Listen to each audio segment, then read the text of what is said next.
வச்ச மாமனவ யாரு பாடுகிற பாட்டுல தானியும் அத கூறு யாரிடத்தில் உன் மனசு போச்சு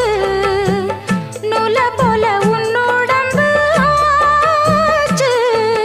பூங்குயிலே பூங்குயிலே கேளு நீ பாட்டெடுத்த காரணத்தை கூறு யாரிடத்தில் உன் மனசு போச்சு நூல போல உன் உடம்பு ஆச்சு வட்டமிட்டு சுத்தும் கண்ணு வீச்சு வாய விட்டு போனதென்ன பேச்சு